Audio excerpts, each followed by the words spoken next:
Hola, buenos días, aunque no os veamos, buenos días. Damos comienzo a la segunda sesión de las sextas jornadas de la Escuela de Pensamiento Feminista Clara Campoamor, con la ponencia de Luisa Posada, el sujeto político en la acción feminista. Yo quería, en primer lugar, agradecer al Ayuntamiento de Fuenlabrada que me diera la oportunidad de estar un año más con vosotras, agradecerle a Luisa Posada que haya aceptado también compartir este tiempo y este espacio para poder seguir debatiendo. Y a mí me corresponde presentarla, que yo le decía a ella, ¿cómo quieres que te presente? Y me decía, pues como tú quieras. Entonces yo os la voy a presentar como a mí me parezca mejor, puesto que no hay protocolo con ella.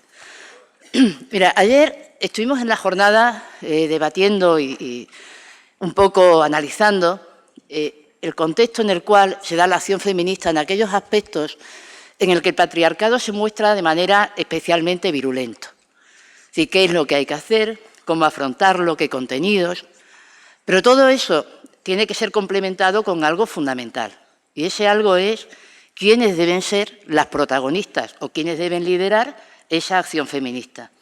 Porque si hablamos de contenidos, pero no decimos quién tiene que propiciar ese contenido ni quién tiene que liderar esa acción, pues lógicamente el debate quedaría absolutamente corto. Y para hablar de eso, pues nadie mejor que Luisa Posada, que tiene una importante investigación sobre este tema, que lo conoce y que yo estoy segura de que os va a encantar el análisis que pueda hacer de él. Luisa Posada es doctora en filosofía y profesora titular de Filosofía y Sociedad de la Universidad Complutense de Madrid, donde imparte teoría del conocimiento y teoría y críticas feministas. Yo dudaba si hacer una lectura del currículum que me han pasado aquí, de un par de hojas, amplio, de las muchas publicaciones que tiene, tanto individuales como colectivas, de la dirección que tiene de máster, pero creo que, mira, si pienso un poco por deformación, en derecho, cuando alegamos la existencia de un hecho notorio, es un hecho que no necesita ninguna prueba, porque todo el mundo lo reconoce. En este caso, si hablamos de las maestras feministas y decimos que Luisa Posada es una maestra feminista, estamos ante un hecho notorio. No necesita que leamos el currículum, no necesita más mérito que nuestro propio conocimiento y, sobre todo, el reconocimiento de todas las que estamos aquí. Así que le damos la palabra a la maestra y cuando ella quiera.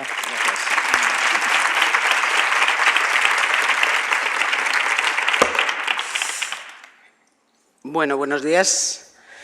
En primer lugar, quiero agradecer la invitación a estar aquí, en estas jornadas, agradecérselo a la concejala de Igualdad, Raquel Carvajal, y agradecerle también a Cristina Mora, que ha coordinado las jornadas y que ha sido tan amable conmigo desde el principio. Y, bueno, estar en estas sextas jornadas de la Escuela de Pensamiento Feminista Clara Campoamor es estar en un acontecimiento importante para todas las que estamos aquí, pero yo creo que también se puede decir que es un acontecimiento feminista importante. Bueno, yo no sé si esto se oye muy alto. ¿Se oye bien? Vale. Yo quiero hablar primero de... Bueno, voy a hablar del sujeto, como se ha dicho, del sujeto político feminista, y quiero empezar por hablar un poco de cómo se da la exclusión de las mujeres como sujeto político en la fundación de las democracias modernas. Solo un poco. Y después centrarme en hacer estas reflexiones sobre el sujeto político feminista en la cuarta ola. Vamos a ello y espero que no desfallezcamos. Bueno, todo el pensamiento y la filosofía política occidentales han celebrado el paso civilizatorio que supuso el contractualismo moderno. Ese paso consistió en acabar con el modelo político estamental o medieval que se basaba en la sujeción del pueblo al rey absoluto en el ámbito público y de los hijos e hijas, la mujer, los domésticos y los parientes, al padre en el ámbito privado. La gran transformación de la modernidad consistió en arrebatar el poder al padre y repartírselo entre los hermanos conceptualizados como individuos libres e iguales. Y bueno, por esta innovación se ha celebrado en la filosofía política pensadores como Hobbes, Locke y Rousseau, pensadores que desde entonces se consideran los padres de la democracia moderna. Pero, ¿qué es una democracia? Como veremos, en la cual el sujeto político queda asimilado a los varones. Bueno, ni el pensamiento político, ni la filosofía social y ni siquiera el feminismo parecía discutir este relato de la modernidad contractualista hasta que en 1988 aparece una teórica feminista que se llama Carol Pateman y ejerce lo que la filósofa Amelia Valcárcel llama la filosofía de la sospecha. Efectivamente, Pateman sospecha que hay una mitad de la historia que no se ha contado. Ella se pregunta por qué, cuando se llega al pacto social que funda las democracias modernas, las mujeres están excluidas de este pacto. Y la respuesta que da es clara. Cuando se llega al pacto social que funda las democracias modernas, las mujeres están excluidas porque ya estaban excluidas de antemano. Bueno, esto significa, y esta es la tesis central de Pateman, que previamente al contrato social se habría establecido un contrato sexual por el cual los varones pactan el acceso sexual al cuerpo de las mujeres, pactan su sujeción al ámbito privado y pactan también su exclusión del ámbito público-político.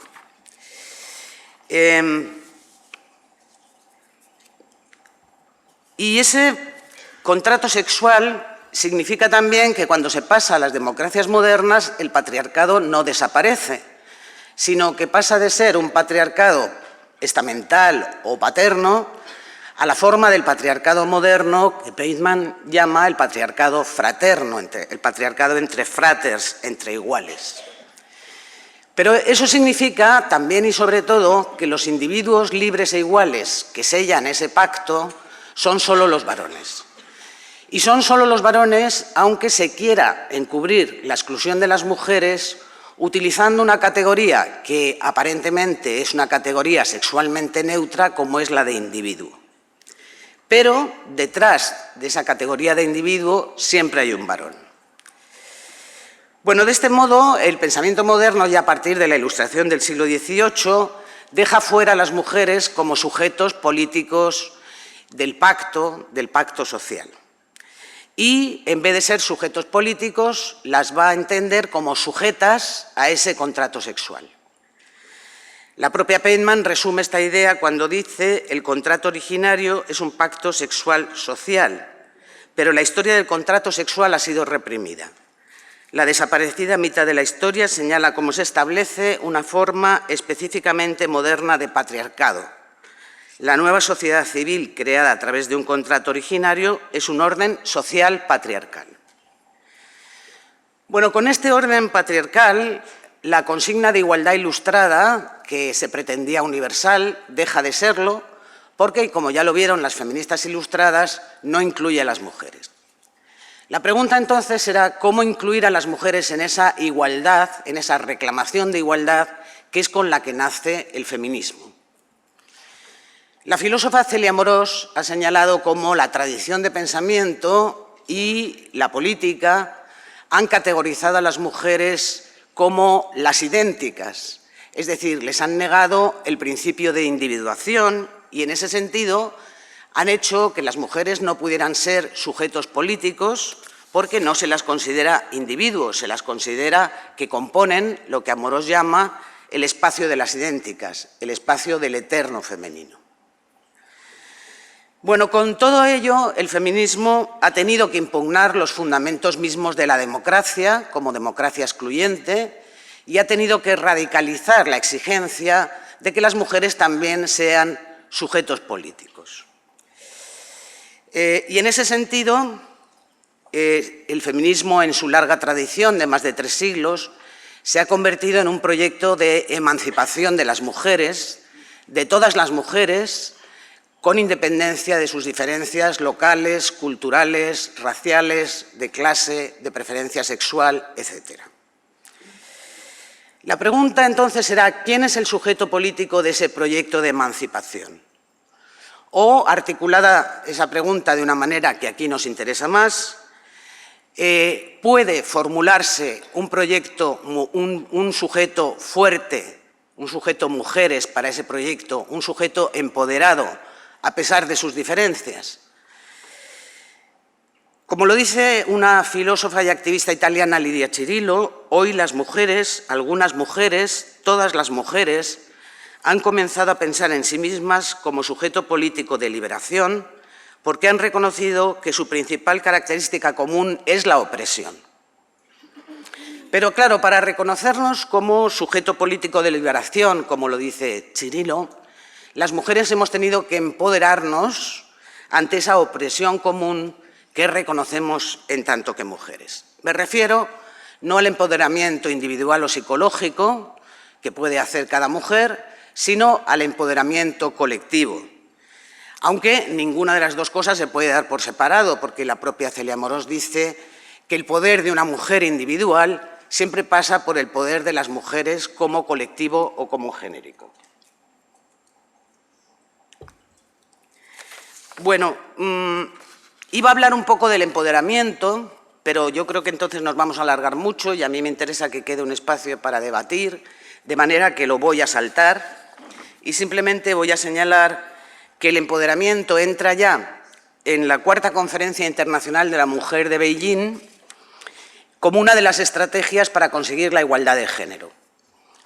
Y allí, en Beijing, se entiende que el empoderamiento es, por una parte, un empoderamiento individual que hace una mujer cuando asume sus derechos y consolida con ello lo que es su autonomía y su autoestima, pero el empoderamiento también se entiende como empoderamiento colectivo. Y en ese caso, de lo que se trata es de aunar las subjetividades femeninas para organizarse en la lucha por sus intereses de género y poder remover todas las desigualdades, tanto de manera política como social, como económica, como cultural. Y este sentido del empoderamiento colectivo es el que entendemos como feminismo. De modo que empoderamiento y feminismo van juntos en una larga historia que empieza ya con las mujeres empoderadas del feminismo ilustrado en el siglo XVIII y que llega hasta las grandes y empoderadísimas movilizaciones a las que hemos asistido este 8 de marzo. Bueno, pero ahora bien, dicho todo esto, ¿por qué lo digo? Porque el empoderamiento colectivo, en este caso, lo es de un sujeto, lo es del sujeto mujeres. Y por eso yo quiero hablar entonces del sujeto mujeres, del problema del sujeto político del feminismo. Y situarlo hoy en lo que se llama esta cuarta ola. Bueno, quiero empezar por decir que si hablamos de una cuarta ola, estamos hablando de algo que es reactivo, porque toda ola es una reacción, es un impulso, es un avance hacia adelante frente a un repliegue anterior. De manera que si hablamos de la cuarta ola feminista, estamos hablando de este avance, de este impulso frente a lo que sería la contrarreacción patriarcal. Esta cuarta ola tiene tres olas anteriores si atendemos a la periodización del feminismo que nos han enseñado filósofas feministas como Amelia Valcárcel o Celia Amorós. No me voy a extender mucho, pero sí quiero repasar, así muy rápidamente, que la primera ola es la que conocemos como feminismo ilustrado, que se inicia a finales del siglo XVII y se extiende en todo el siglo XVIII, y que en esa primera ola del feminismo ilustrado lo que se reivindica es la incorporación de las mujeres a la consigna de igualdad, que en esos momentos emerge, y se entiende que esa incorporación de las mujeres a la consigna de igualdad pasa por el acceso a la educación. Bueno, figuras emblemáticas de esa primera ola feminista que todas conocemos serán, por ejemplo, Olympia de Gouges y Mary Wollstonecraft. La segunda ola se extiende de 1848 a 1948. Se trata de la lucha sufragista, es decir, de la lucha por la conquista del voto femenino. Y esa lucha se da en una agenda más amplia de reclamación de los derechos políticos, civiles y educativos. Esa segunda ola arranca con la llamada Declaración de Seneca Falls, que es una declaración por los derechos políticos de las mujeres, y se extiende durante casi 100 años, como digo, en lo que es la reclamación sufragista. La tercera ola sería la que se vincula con el feminismo radical de los años 60 y 70 del siglo XX y se produce cuando el feminismo comprueba que, aunque se han conquistado algunos derechos, como el derecho al voto y el derecho a la educación y a algunas profesiones, lo cierto es que la exclusión de las mujeres, la exclusión patriarcal de las mujeres, sigue perviviendo en el ámbito privado y público. Los fermentos de esta tercera ola, los fermentos teóricos, están fundamentalmente en la famosísima obra de Simone de Beauvoir, El segundo sexo, y esa tercera ola tiene figuras emblemáticas que conocemos también como la de Kate Millett, que en su obra Política sexual en 1970, va a resignificar conceptos que todavía hoy utilizamos en el bagaje feminista de análisis, como son los conceptos de patriarcado o el concepto de género. Bueno, con este recorrido sumario llegaríamos a lo que se dice que estamos asistiendo hoy, que es la cuarta ola feminista. Y esta ola es herencia de esas olas anteriores y no se podría entender sin ellas. Pero yo creo que para delimitar, perdonadme que beba, pero los nervios. Bueno, para delimitar siquiera si esa cuarta ola se está produciendo, nos tenemos que preguntar varias cosas. Nos tenemos que preguntar qué la impulsa, cómo se expresa y quiénes la protagonizan. Yo voy a hablar muy poco del qué y el cómo, porque en lo que quiero centrarme es en el quiénes, es decir, justamente en el problema del sujeto político feminista. Bueno, en cuanto al qué, quiero empezar por decir que tras las grandes conquistas feministas, lo que hoy está sacando al feminismo a la calle y lo está convirtiendo en un movimiento de masas, yo diría que es fundamentalmente, no solo desde luego, pero sí fundamentalmente, una auténtica insurrección, una auténtica rebelión contra la violencia sexual. Hoy en día se está produciendo, como digo, ese movimiento de masas frente a lo que es la persistencia e incluso el recrudecimiento de esa violencia sexual. Antes de nada hay que aclarar que cuando hablamos de violencia sexual no estamos hablando de violencia sin más. Estamos hablando de una forma de agresión que está tan enraizada en nuestra cultura que es percibida como el orden natural de las cosas o que incluso a veces ni siquiera es percibida. La primera pensadora que yo he encontrado que habla de esa violencia sexual como terrorismo sexual es una norteamericana que se llama Carol Sheffield, que lo dice ya en 1992. Y Sheffield dice que ese terrorismo sexual es poder sexualmente expresado. Y dice que se expresa de muchas formas. Ella dice que se expresa como violación, como acoso, como maltrato, como asesinato, como pornografía, como prostitución, como trata. Y hoy a esa lista de Sheffield habría que incluir otros fenómenos, como es, por ejemplo, la práctica de los vientres de alquiler, que también entrarían dentro, a mi juicio, de lo que podemos llamar violencia sexual. Por tanto, en relación al qué de esta cuarta ola, que la impulsa, yo diría que es fundamentalmente, como digo, una rebelión contra lo que yo creo que se está convirtiendo en un nuevo paradigma del patriarcado en nuestros días y que yo llamaría el patriarcado violento. El patriarcado violento en sus muchas formas de expresión.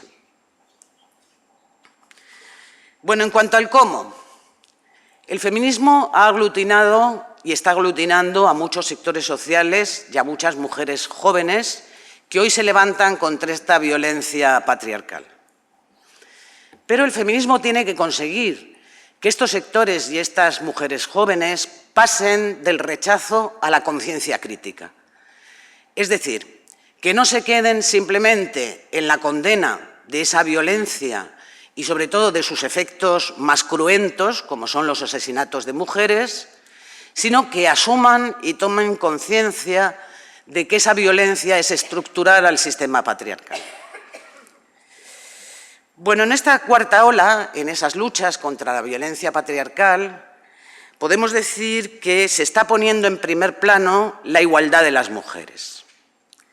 Pero hoy no se trata solo de una igualdad política y social, que también, sino también de una igualdad económica, porque el feminismo en nuestros días y el de muchas mujeres jóvenes es un feminismo anticapitalista. Es un feminismo que entiende que el sistema patriarcal y el sistema neoliberal se coimplican y se retroalimentan. Entonces diríamos que en estas insurrecciones feministas contra la violencia patriarcal está primando un paradigma de igualdad en su sentido más profundo, en su sentido social, político y también económico. Bueno, quien más ha teorizado sobre la igualdad como uno de los requisitos para que se pueda llevar a efecto una justicia de género ha sido una pensadora norteamericana que nos ha visitado recientemente, llamada Nancy Fraser. Nancy Fraser habla de que hay dos paradigmas para que se dé la justicia feminista. Habla del paradigma de la redistribución y el paradigma del reconocimiento, es decir, la reclamación de la igualdad por un lado y el reconocimiento de las diferencias por otro. Y remarca que estos dos paradigmas son indisociables. Ella dice, en vez de asumir uno de estos dos paradigmas excluyendo el otro, propongo que desarrollemos lo que yo llamo concepción bidimensional de la justicia. Una concepción bidimensional considera la redistribución y el reconocimiento como perspectivas diferentes de la justicia y dimensiones de la misma. Sin reducir una dimensión a la otra, incluye ambas en un marco superior de referencia. Bueno, lo que está diciendo Fraser es que la justicia, y en nuestro caso la justicia de género, tiene que atender a estas dos caras o a estos dos paradigmas.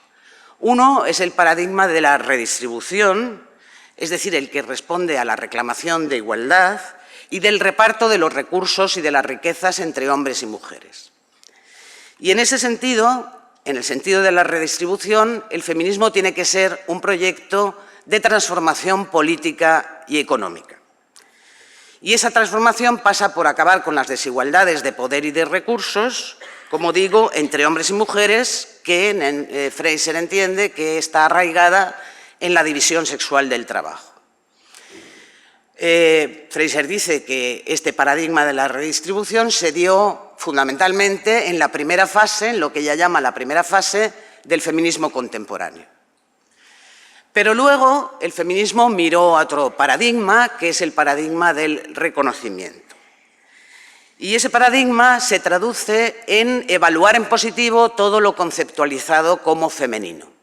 Ella dice que ese paradigma se dio a partir de los años 80 con el pensamiento o el feminismo de la diferencia, cuando se reclamó la diferencia esencial de ser mujer frente a ser hombre, y que luego en los años 90 ese paradigma de la diferencia en el feminismo se tradujo en evaluar y reconocer las diferencias entre mujeres.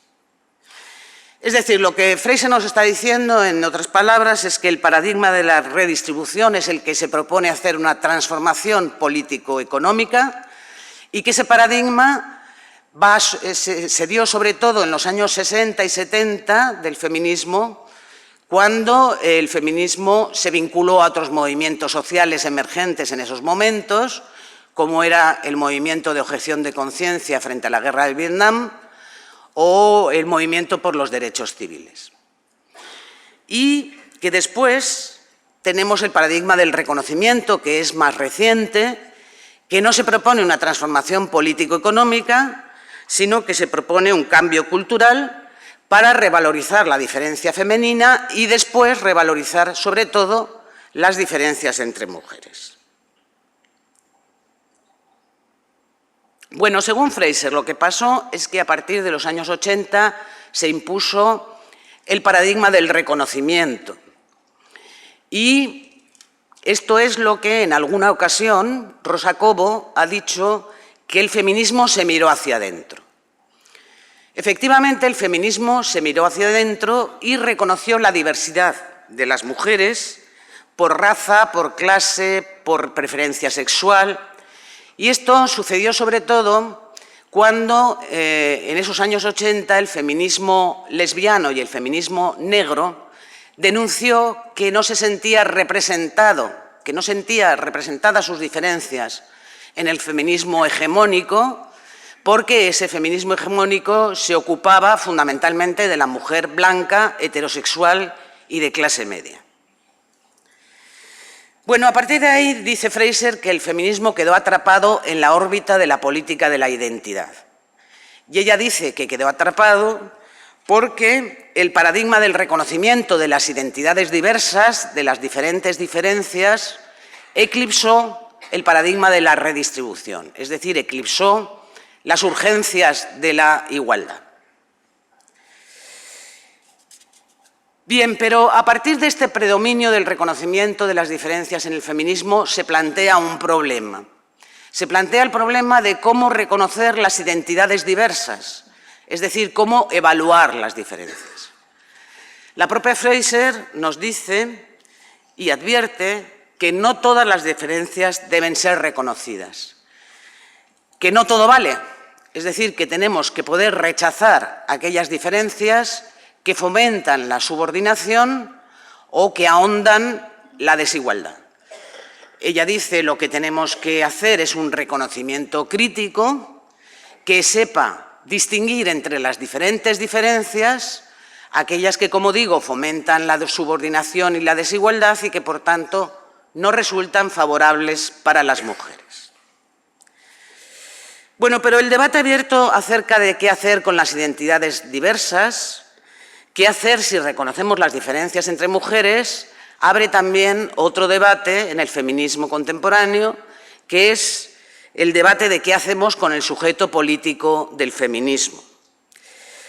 Voy a hablar entonces sobre las mujeres y el sujeto feminista, es decir, voy a llegar a lo que he dicho al principio, que era el quién de esta, en este momento, llamada cuarta ola.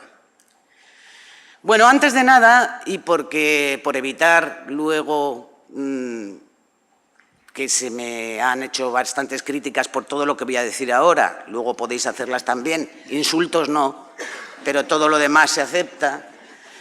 Quiero empezar por decir que cuando hablo de mujeres, no me estoy refiriendo a una esencia, como haría el pensamiento de la diferencia, ni me estoy refiriendo a una determinación biológica.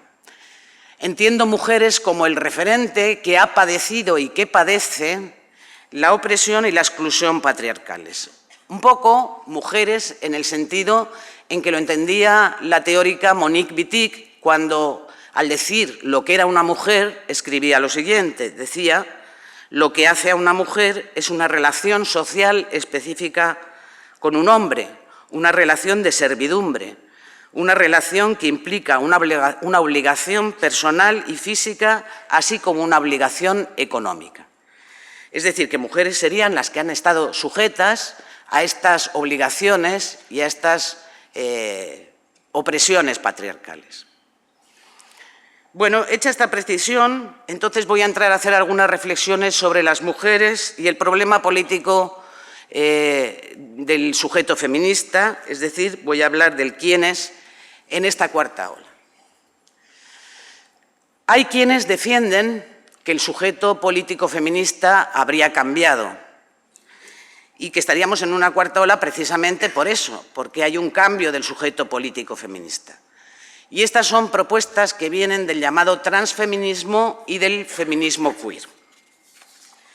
Esas propuestas posmodernas se vinculan con las tesis que en 1990 puso en boga en una obra que llamó El género en disputa, una filósofa llamada Judith Butler. Judith Butler entiende que todas las identidades son normativas y excluyentes. ¿Por qué? porque toda identidad establece unas normas a las que hay que ajustarse para pertenecer a esa identidad y deja fuera todo lo que no se ajusta a esas normas. Y en ese sentido ella propone que toda identidad debe ser deconstruida. Y esto, dice Butler, pasaría también con la identidad mujeres. Butler dice que esa identidad mujeres siempre es una construcción que deja fuera a gran parte del grupo que dice representar. Y en ese sentido, Butler escribe: el nosotros feminista, el nosotros mujeres, es siempre y exclusivamente una construcción fantasmática que tiene sus objetivos, pero que rechaza la complejidad interna y la imprecisión del término, y se crea solo a través de la exclusión de alguna parte del grupo al que al mismo tiempo intenta representar. Bueno, si seguimos el razonamiento de Butler, entonces se entendería que hoy estamos en un momento de posfeminismo en el que el sujeto ya no serían las mujeres, sino que el sujeto sería una coalición de identidades diversas que se alían en su resistencia al orden que llaman heteropatriarcal. Colectividades o identidades gays, lesbianas, transexuales, bisexuales, transgénero, etc. Estaríamos entonces ante un nuevo sujeto, que sería el sujeto queer. Pero, lógicamente, hay quien ve un peligro en estas propuestas posmodernas de Butler. Y así, por ejemplo, una filósofa norteamericana, también feminista, que se llama Sheila Benhabib, le contesta a Butler que si deconstruimos el sujeto mujeres, si deconstruimos el nosotros feminista, nos quedamos sin un sujeto político que pueda llevar adelante el proyecto de emancipación que el feminismo es. Benhabib se pregunta cómo es posible siquiera pensar un proyecto de emancipación sin un sujeto que lo asuma como propio. Y en este sentido ella escribe que frente a nuestras historias estamos en la posición de autor y personaje a la vez. Y dice: quiero preguntar cómo sería incluso pensable, de hecho, el proyecto mismo de la emancipación femenina sin un principio regulativo de acción, autonomía e identidad. Es decir, lo que Benhabib está preguntando, y se lo está preguntando directamente a Butler, es si es posible siquiera pensar un proyecto feminista de emancipación sin lo que llama ese principio de acción, autonomía e identidad, es decir, precisamente, sin el sujeto político. Fraser, por su parte, entiende que todavía necesitamos ese sujeto político mujeres para que la política feminista pueda integrar los paradigmas de redistribución y reconocimiento, es decir, la reclamación de igualdad y el reconocimiento de las diferencias a lo que me he referido antes, y piensa que ese debe ser el proyecto político feminista. Bueno, pero a partir de ese debate sobre el sujeto político feminista que se plantea a partir de los años 90, el problema no se ha solucionado, el problema sigue abierto, y el problema es cómo pensar el sujeto político feminista. A mi juicio, el feminismo tiene que seguir manteniendo el sujeto mujeres, si no como una identidad esencial, es decir, si no como una esencia, sí al menos como lo que podríamos llamar una identidad estratégica. ¿Qué quiero decir con esto de identidad estratégica? Pues quiero decir lo mismo que decía una filósofa española en 1999 que se llama Rosa María Rodríguez Magda.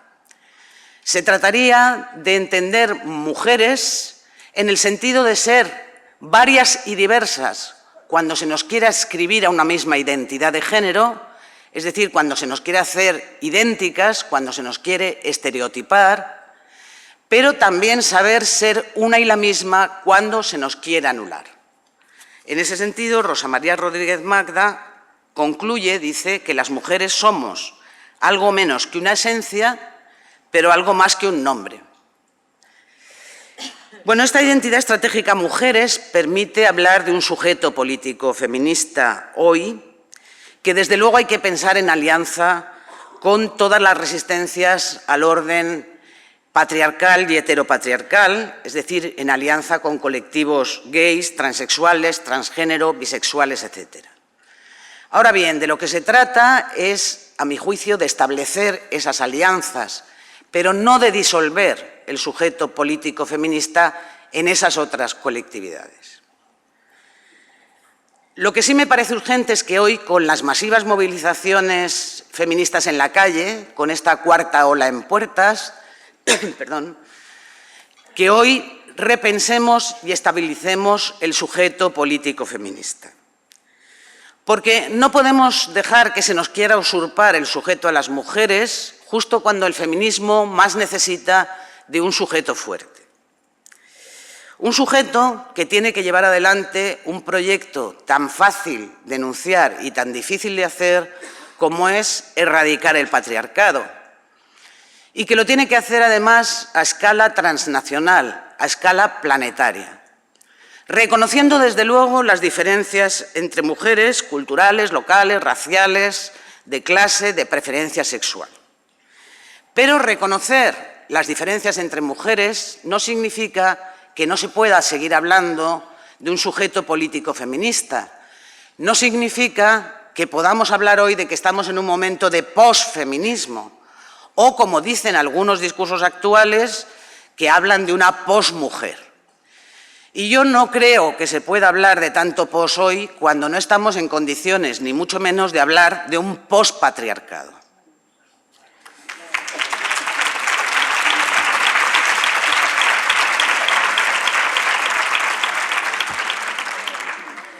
Bueno, querría continuar haciendo algunas reflexiones ante todo lo dicho y no me voy a alargar mucho más, pero creo que hay que hacerlas, de por qué soy tan crítica con las propuestas del sujeto político que se derivan de la teoría queer. Antes de nada, y de una manera muy chusca y muy resumida, ¿qué es eso de la teoría queer? La teoría queer surge a finales de los años 90 en Estados Unidos, a partir de los análisis feministas y de las reclamaciones de los grupos LGTBI. Dicho muy brevemente, lo que se plantea es el cuestionamiento del orden de género, el cuestionamiento del sistema heterosexual y declara su resistencia a lo que llama el heteropatriarcado, es decir, el sistema de dominación heterosexual. A partir de ahí se propone un nuevo sujeto, un sujeto que alguno de los teóricos queer más reconocidos en nuestro país, como es Javier Sáez, ha llamado multitudes queer, y que define ese sujeto, dice, como que es algo más que la suma de gays y lesbianas, incluye a estos y a muchas otras figuras identitarias construidas en el espacio marginal, incluye transexuales, transgénero, bisexuales, etcétera, a la vez que se abre a la inclusión de todas aquellas identidades que puedan proliferar en su seno. Bueno, ¿por qué creo que hay que ser al menos cuidadosas con estas propuestas del nuevo sujeto político, sobre todo cuando esas propuestas se presentan para dar el recambio al sujeto político feminista? Bueno, el pensamiento feminista contemporáneo ha reflexionado sobre el sexo y el género y ha puesto en cuestión las normas de género que imponen la heterosexualidad obligatoria, como ya lo decía Adrienne Rich en uno de sus títulos, que hablaba precisamente de esto de la heterosexualidad obligatoria. La teoría queer recoge esa herencia crítica, pero la vuelve contra el feminismo y acusa al feminismo de mantenerse en el marco heterosexual. Casi todos los teóricos queer hablan de la crisis del feminismo como una de sus herencias fundamentales. Y al hablar de esta crisis se refieren a cómo en los años 80 mujeres lesbianas, negras y chicanas denunciaron que no estaban representadas en el feminismo hegemónico que, como ya he dicho antes, acusaban de mantenerse y centrarse en las mujeres blancas, heterosexuales y de clase media. A partir de esos años 80, el feminismo efectivamente se diversifica y se fragmenta, tanto como las propias variables sociopolíticas con las que interactúa. Eso quiere decir que hablar de feminismo a partir de ahí es hablar de raza, de etnicidad, de alternativas verdes o ecológicas, de grupos de mujeres negras, chicanas y emigradas en general, de preferencias sexuales, y que todo eso compone una red de variables que, lógicamente, diversifica los intereses de las mujeres según en qué relación se sitúen con cada una de esas variables. Pero, a mi juicio, no hay que confundir un espectro diversificado con algo así que viniera a significar la crisis, el declinar o el fin del pensamiento y el movimiento feministas. Más bien, lo que creo es que se tiene que hablar de un enriquecimiento del feminismo que a partir de esos años 80 abre su mirada a una pluralidad de realidades. Por otra parte, en cuanto a la tesis de que las categorías hombre de género, hombre-mujer o masculino-femenino son construcciones histórico-político-culturales, esta no es una tesis que se abre como a menudo se nos pretende hacer creer con la teoría queer. Esa tesis está firmemente arraigada en el feminismo contemporáneo, que analiza cómo esas categorías de género han servido para estructurar el orden de desigualdad entre hombres y mujeres. Incluso la idea de que el sexo es algo que está también históricamente connotado tiene ecos ya lejanos cuando Simone de Beauvoir nos decía que la mujer no nace, sino que se hace. De manera que la concepción de la sexualidad y de la sexualidad femenina como un constructo histórico-social es algo que viene de lejos ya en el feminismo y, por tanto, no se trata ahora de descubrirnos el Mediterráneo. Además, creo que reclamar como único objetivo reivindicativo el reconocimiento de las llamadas sexualidades no normativas, repito, las sexualidades transgénero, transexuales, bisexuales, no es igual a enunciar un proyecto feminista completo. Porque el feminismo, como lo he dicho antes con Fraser, no es solo el reconocimiento de las diferencias, en este caso de las diferencias sexuales, sino que es también, fundamentalmente, un proyecto de redistribución de los recursos y de las riquezas. Y solo desde ahí es posible hablar de un proyecto feminista ético y político completo. En otras palabras, a mi juicio, centrar el foco de reivindicación en el reconocimiento de las reclamaciones de libertad sexual, como hace la teoría queer, no será suficiente para impugnar el patriarcado como sistema de dominación total. Porque entender el patriarcado como heteropatriarcado es reductivo, ya que definir el patriarcado como sistema exclusivamente de dominación heterosexual es olvidar y obviar que el patriarcado es también un sistema de opresión política y económica, y que el feminismo tiene que impugnar al patriarcado en toda su complejidad. Pero se ha afirmado que la teoría queer no puede impugnar al patriarcado y plantear una transformación política y económica, no puede protagonizar esa transformación política y económica porque sigue dentro de la ideología neoliberal.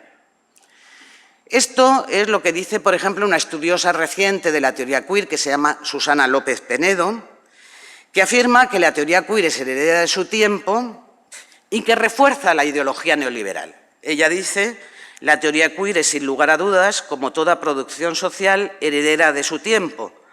Hija de la posmodernidad, ha generado una serie de discursos que reflejan y, a su vez, refuerzan los lugares comunes de la ideología neoliberal que ha dominado en las 3 últimas décadas. Esto es tanto como decir que la teoría queer efectivamente refuerza el neoliberalismo porque se queda en la reclamación de poder elegir libremente en el campo de la sexualidad y lo hace además como si esa elección pudiera ser individual y libremente decidida. Y con eso, esta teoría estaría presa de la idea de libertad que el neoliberalismo nos quiere vender. Ahora sí que voy acabando, tranquilas, con una última consideración. Una consideración que recojo de todo lo dicho y que nos lleva de nuevo a la idea del sujeto político feminista, que es el meollo de esta intervención. Bueno, no podemos permitir que se siegue la hierba bajo nuestros pies y que se pretenda acabar con el sujeto mujeres justo ahora cuando el feminismo está volviendo a ser un movimiento emergente. Las mujeres, sin duda, tienen que coaligarse, y de eso estoy convencida, hoy con las reclamaciones de las sexualidades no normativas, que también están embarcadas en su lucha contra el orden patriarcal en su dimensión heteropatriarcal. Pero que se dé esa eventual coalición no hace del feminismo una posición que venga a disolverse en esas otras posiciones. Porque en un mundo como el que vivimos, con esta galopante globalización neoliberal, las condiciones materiales de vida de muchas mujeres en nuestro planeta exigen todavía que haya un proyecto feminista de emancipación social, política, cultural y también personal. Y para ese proyecto yo creo que se necesita un sujeto fuerte, un sujeto mujeres, que a pesar de sus diferencias indudables, que nadie va a negar que las tiene, tenga objetivos políticos comunes. Y las mujeres tenemos objetivos políticos comunes porque sufrimos dominaciones comunes en tanto que mujeres, como es, por ejemplo, la dominación del patriarcado violento. Bueno, en definitiva, y por decirlo ya muy brevemente, para si tenemos ocasión de discutirlo, yo acabaría diciendo que tengo muy clara una cosa, que defender que se deconstruya hoy el sujeto mujeres, que se prescinda de él como sujeto político del feminismo, yo creo que no puede venirle bien a nadie, sino a los propios intereses del patriarcado. Muchas gracias.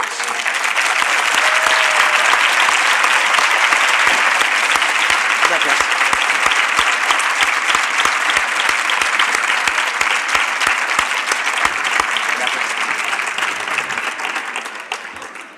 Bueno, no parece que vayas hoy a recibir muchas críticas, ¿eh? Hoy la cosa, me parece a mí que está bastante bien. Bueno, estoy acostumbrada a recibirlas porque se me ha acusado incluso de transfoba por decir este tipo de cosas. Bueno, pues aprovechamos el ratito que tenemos. Si queréis alguien pedir la palabra, 10 minutitos tenemos para poder intervenir. Desde aquí no vemos nada. Si alguien puede...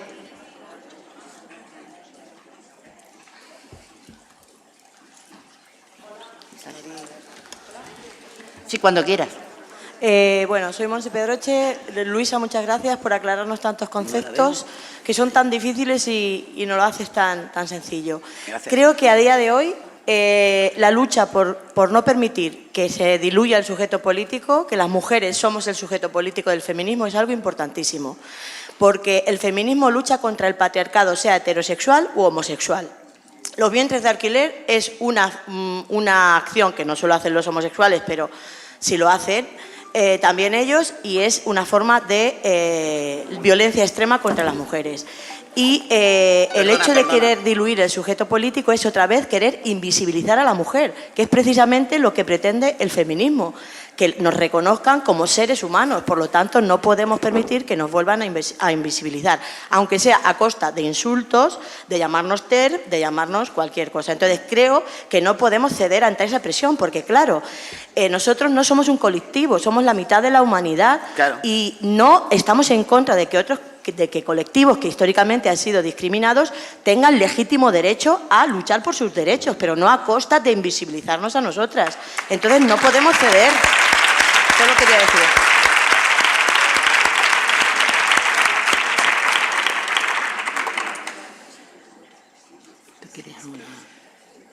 Bueno, yo estoy totalmente de acuerdo y te lo agradezco.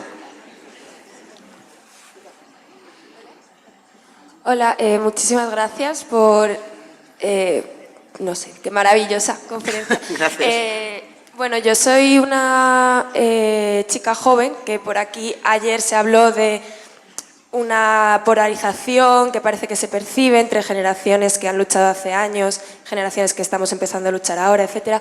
Pertenezco a un colectivo y una cosa que nos preocupa bastante en las últimas semanas es lo que nosotras, por lo menos desde nuestra posición, nuestros lugares de militancia, percibimos como una tensión creciente, incluso violenta, entre dos posiciones, supuestamente dos, caricaturizadas en muchas ocasiones dentro del feminismo.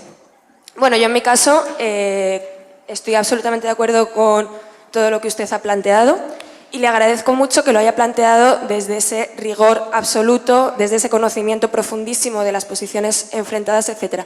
Pero esta actitud muchas veces no es la general, ¿no?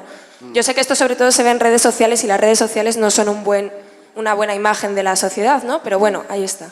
Entonces me gustaría saber cómo percibe usted esto y cómo cree que podemos abordar porque a mí me está pareciendo que vamos a más y que puede ser un problema grave ahora que el feminismo tiene tanta fuerza y somos tantas en él. Muchas gracias. Gracias.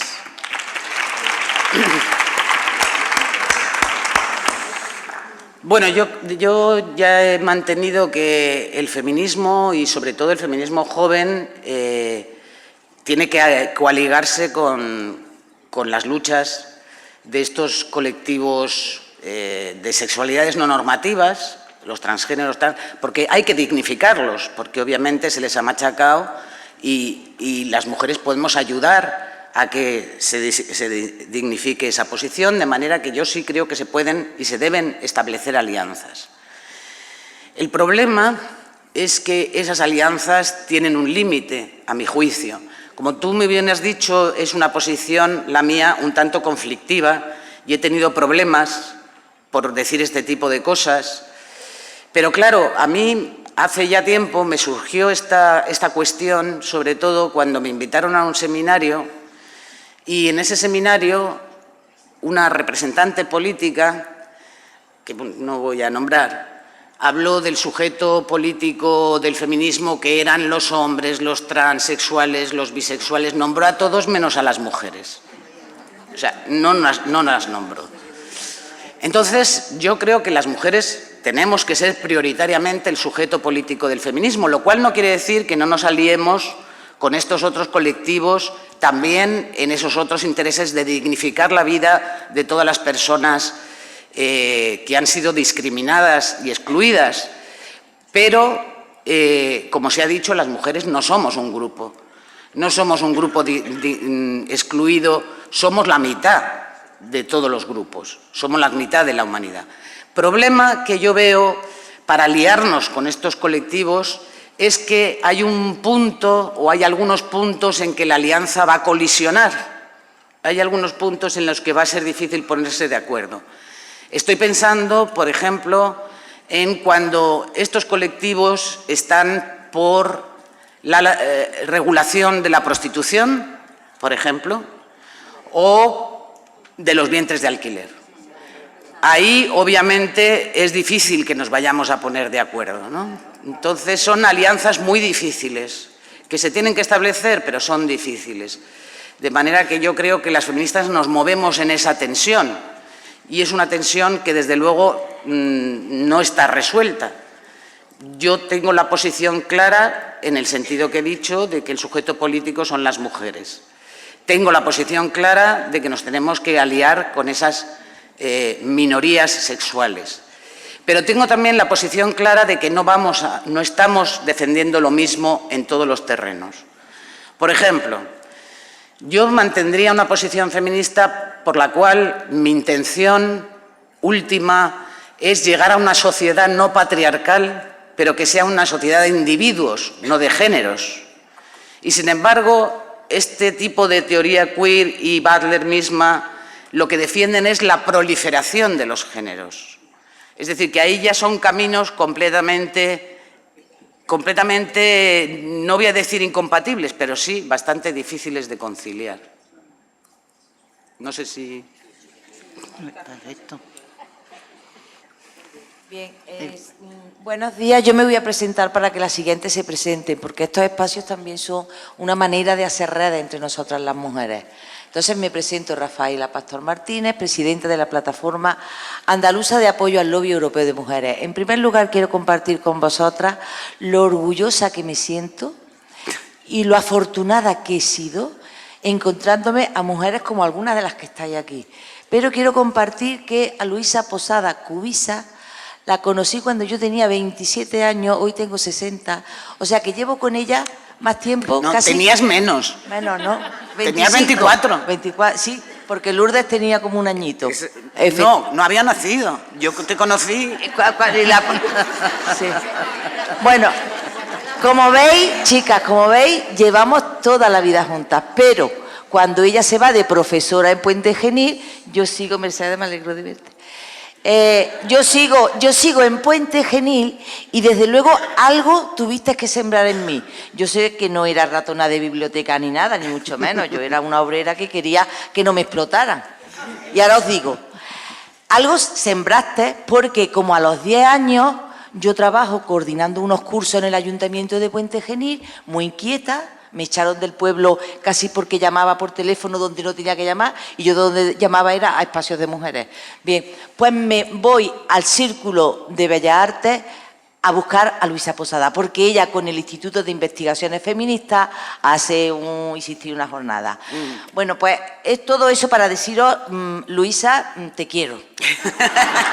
Es mutuo, es mutuo. Y además, chica, ella me ha hecho ahora pensar de una manera muy rápida, porque hasta ahora no me había venido, ¿vale? Digo, claro, esto es lo que vamos diciendo nosotras, las que no somos filósofas, las que somos activistas, cuando llega a una radio, llega a una televisión, llega a una mesa y alguien te dice, no, lo de las cosas de las mujeres. Nos han quitado ahí el sujeto político, nos han dejado solo como algo que ellos han creado, como decía Simone de Beauvoir, no se nace, se hace. Con lo cual, las mujeres feministas que hemos tenido claro que lo nuestro era el colegio de nuestra hija, el paritorio de nuestra nieta, la farola que se cae en la calle, las enfermedades, lo que se dijo ayer es tan importante que lo dijo de Miguel por la mañana, lo de las violencias. Yo recuerdo que en la primera ley de violencia contra las mujeres en este país, a una señora le pedimos firma y nosotras pusimos nosotras las mujeres víctimas de violencia, firma para una ley. Y dice esta señora, yo no firmo, Rafaela. Digo, ¿por qué? Dice, porque yo no soy víctima de violencia, tú sí eres. Digo, yo sí. Yo nada más poner un pie en la puerta de la calle, estoy siendo víctima de violencia. Entonces, esto me ha llevado a pensar, Luisa, ahora ya me dirijo a ti, como filósofa me ha llevado a pensar que esta historia tenía que surgir y ha surgido en el momento en el que ha habido muchas mujeres de muchas profesiones, de muchas situaciones vitales que se han dado cuenta que en el feminismo y en esas manifestaciones, porque políticamente hemos conseguido contabilizar los crímenes contra las mujeres, pero no mucho más, compañera, no mucho más. Entonces, ahí nos hemos unido todas y de ahí que las Kelly, con su salario, no sé cuánto. A nosotras la Plataforma Andaluza de Apoyo al Lobby Europeo de Mujeres, que fuimos las instadoras de conseguir en este país que el 22 de febrero sea el Día por la Igualdad Salarial entre mujeres y varones, con Viviana Aido, ministra Viviana Aido, y lo puso ella encima de la mesa, nos dijeron, no voy a decir los nombres para que no, como a ti, me vayan a pegar ahora, algún sindicato, que el tema laboral no era tema de las mujeres, de las feministas, que para eso estaban ellos. Ellos, que no ellas, ellos, que todavía no han visibilizado a Flora Tristán, que a su vez fue la impulsora de los sindicatos de clase, ¿vale? Entonces, bueno, yo encantada, pero me parece muy interesante que empecemos todas a dejar esas actividades que hacemos propias, quizás, del sexo que nos han puesto encima de la cabeza, y que hagamos, lo dije ayer, más política, más discusiones de sí, esto también es del feminismo, claro, del feminismo en la vida propia. Y como somos mujeres, y resulta que a esa vida propia están los paritorios, están las escuelas, está el arte, está la política, pues nosotras tenemos que opinar de todo y estar en todo. Muy bien.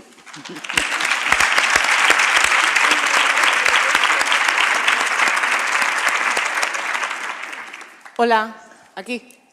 Estoy aquí. Soy Tamara. Nada, quería dar primero las gracias a la organización de las jornadas porque siempre que vengo se me sacude la cabeza y empiezo a pensar en más cosas. Y probablemente lo que voy a comentar ahora es erróneo porque voy a irme a lo individual o personal en lugar de a lo general, pero por una de las cosas que se han comentado, y es que entiendo que no se debe fragmentar ni diluir el sujeto mujeres, estoy totalmente de acuerdo con eso. Yo soy mujer, pertenezco a la mitad de la población, también soy lesbiana, pertenezco al colectivo oprimido. Entonces, no quisiera que se tuviera la sensación de que yo hablo por las lesbianas, no voy a hablar de todo el mundo, ¿vale? Que las lesbianas son algún tipo de enemigo del feminismo, porque yo me encuentro incluida dentro de las mujeres. Yo, ante todo y en primer lugar, soy mujer. Y creo que el trabajo del feminismo, inevitablemente, como decía ayer Alicia Millares, una cosa que se hace aquí va a acabar repercutiendo en todo lo que hay debajo. Y nosotras, el colectivo LGTB, estamos aquí debajo. Entonces, no quisiera eso, que se tuviera la sensación de que somos algún tipo de enemigo, y sobre todo tampoco incluir que yo hablo por las lesbianas, vuelvo a repetir, yo, por ejemplo, no estoy de acuerdo con toda la teoría queer, y muchas de las cosas las he conocido hoy gracias a lo que has comentado. No lo sabía, lo desconocía. Estoy más al tanto de cosas de feminismo que de la teoría queer. Entonces, eso, simplemente que no estamos todos en el mismo saco ni somos un enemigo. Al contrario, yo creo que todos tenemos que luchar por lo mismo. No, por supuesto, yo estoy totalmente de acuerdo. Yo estoy totalmente de acuerdo, no pretendo hacer enemigos donde no los hay. Al feminismo tampoco le interesa, además, no aliarse con las reivindicaciones LGTBI que podemos compartir. Y, desde luego, las lesbianas somos mujeres también. O sea que, desde ahí...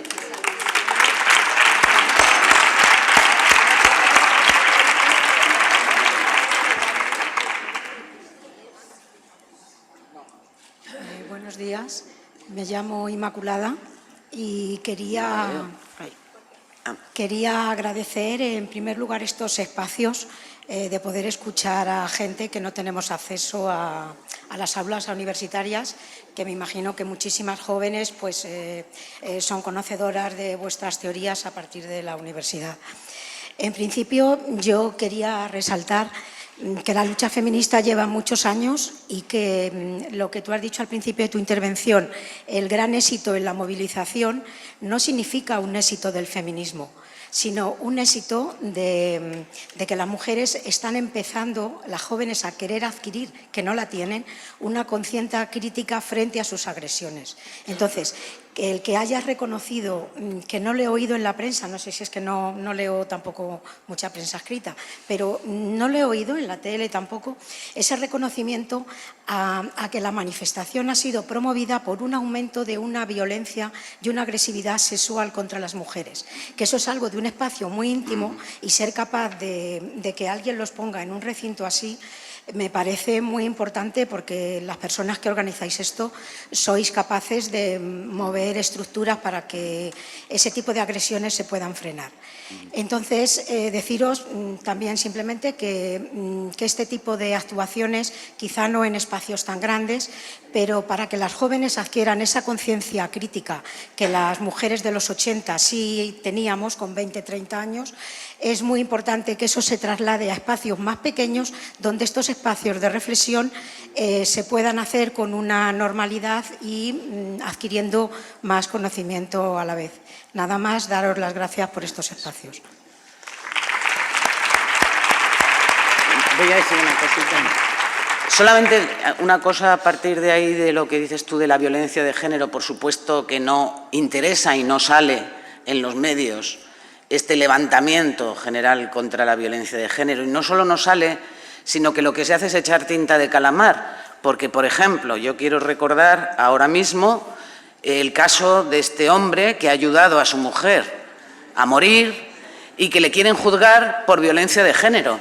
Eso es un insulto para todas las víctimas de violencia de género.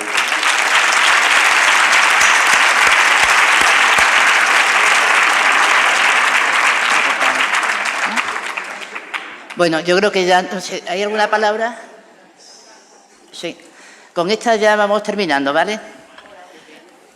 ¿Se oye? Sí. Buenos días, me llamo Hola. Carmen. Hola. Gracias por todo, bueno, al espacio y por tantos años aprendiendo. Yo sigo aprendiendo, no dejo de aprender. Mi pregunta es porque yo estuve también en la conferencia de Nancy Fraser y, bueno, flipé un poco, me quedé a ojiplática.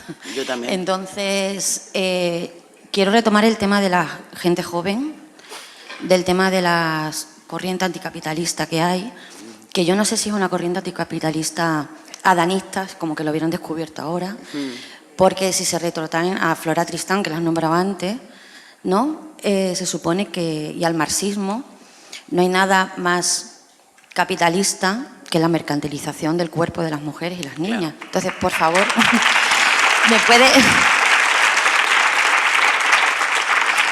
¿me puede alguien explicar o nos puede explicar cómo han unido el anticapitalismo a la regularización de esta barbarie?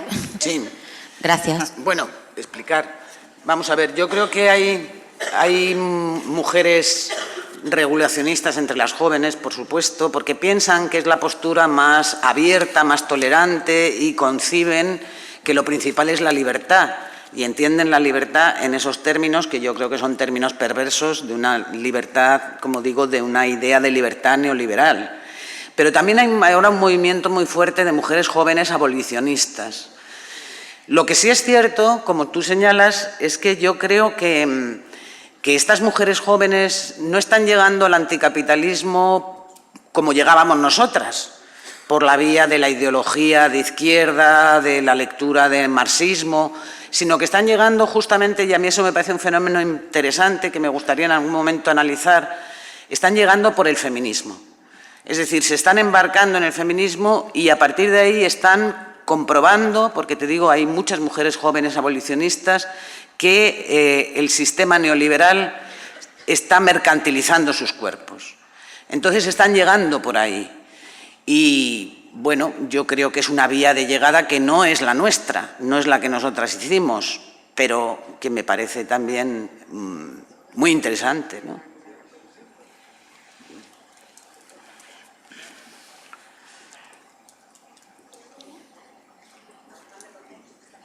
¿Se oye? Vale. Mi pregunta es si el contrato sexual postulado por Carol Pateman sigue vigente, si la prostitución y los vientres de alquiler remiten al contrato sexual por el cual se garantiza el acceso a consumirlos.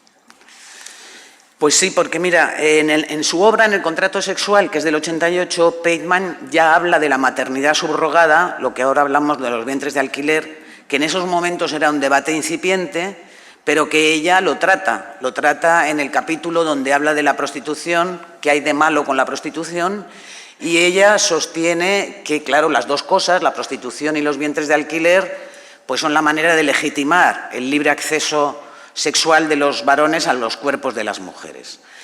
Y ella entiende, en esos años 88, que todavía sigue perviviendo el contrato sexual. Por supuesto que hay un contrato, una ficción política que es el contrato social, pero que debajo de ese contrato está toda la subordinación de las mujeres que se sigue manteniendo, toda la desigualdad que sigue manteniéndose, que se debe a ese inicuo contrato sexual. Entre otras cosas, ella lo habla como los vientres de alquiler, por ejemplo, que hace un análisis de los vientres de alquiler que no está ni mucho menos pasado, se puede leer ahora mismo y aplicar perfectamente. Muchísimas gracias. Gracias. Bueno, pues vamos ya poniendo fin. Muchas gracias, Luisa, por la intervención que has tenido. Gracias a todas y nos vemos aquí a las 11:30. Gracias. Fenomenal, ¿eh? Sí, te ha gustado, qué bien.